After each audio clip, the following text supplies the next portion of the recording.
Hello everyone. Mo din ni akong project nga OOP. Then akong output kay shop.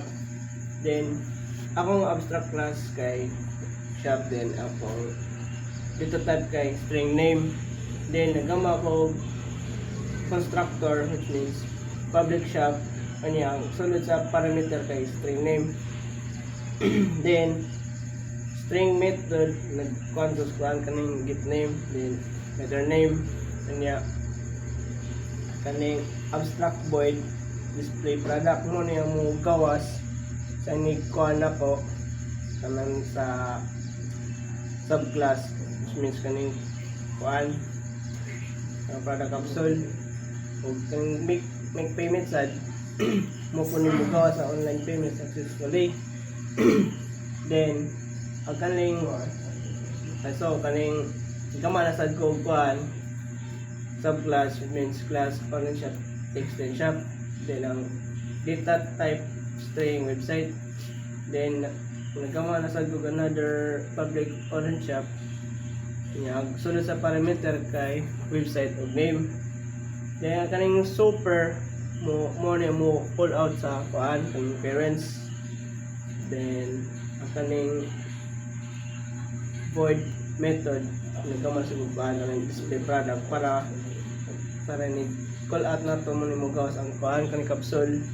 Then ang kaning payment sad mo sa put mo call out kaning online payment successfully. Then nagkama na sad ko void method kaning display online sa details kanya system.out.print name plus get name, system.out.print website plus website mo to mo gawas ini paraan ni kung mahumanin na kung kuan ni istorya na ko. Then ang kaning nagkama na sad ko another subclass na sad, which means class physical shop extend shop. Then mga pagkagiyon na ko nga nagkama na sad ko kuan another data type, which means address.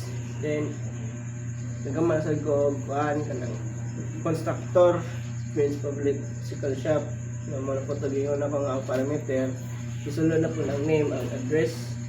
Lama sa pagkagiyon na ko nga ang super name mo to mo call out sa iyang parents. Then nagkamalasad ko kuan void display product na masapagin na ko nga para mo call out ng kaning product dumbbell. Then ang payment sad mo po mo gawa sa ni call out kaning physical payment successfully. Then nagkamalasad ko void method, which means display physical shop details mo to kapuan po na ko sa subclass sa pang shop. Nalay na po ng kuan system.out.print with name sa address pareha po sa kuan sa online shop. Then muna akong class main, which means public class kiyan public static void main string args. Nagamit ko scanner scan yung scanner system at end. System.out.print enter shop type 1 equal online and 2 equal physical. Muna mo pull out on niya ini command ane end shop type equal scan that next end scan that next line para line na po mo wala pa yung pa wala pa ito kung pilihanan na po.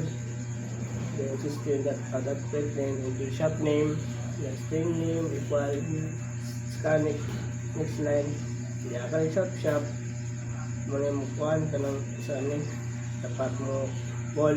So nagkamalasad ko if else sa condition, which means shop type equal 1 system.out.print in the website then string website equal scan that next line kanya kaning shop mo niyang ang object new online shop para mo-call out sa kaning kuan sa method, which means kaning name and website online shop that display online shop details. Then matangin na ako na nalagpo ko yung mga SF condition shop type equal to nya system that other print into the address string address equals scan next line. Yan mo tagingon ako nga katong shop ng object para ma-call out yung file sa physical shop sa subclass. Then else system that other print valid shop type the return. Then nga kaning shop mo to mo call out kaning display product sa subclass then sa method. So separan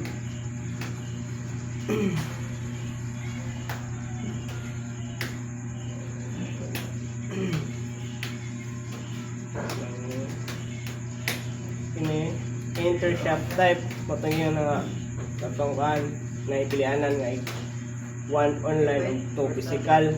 Then that's 1 na mag enter the shop name. Itong shop name kay Paan Apex Pixra. Ang website kay Gopu marami. So mo na niya ang kuan ang magawas kong product nga capsule nga sa katong make payment mo po tayo magawas ang online payment successfully. Then ay napunta sa kuan tapos napunta sa physical. Then enter shop name bahay enter address drop. So ang gawas ani kay ang name bahay, ang address ani bro, ang product kay dumbbell, then physical payment successfully. So moro to akong mga output everyone.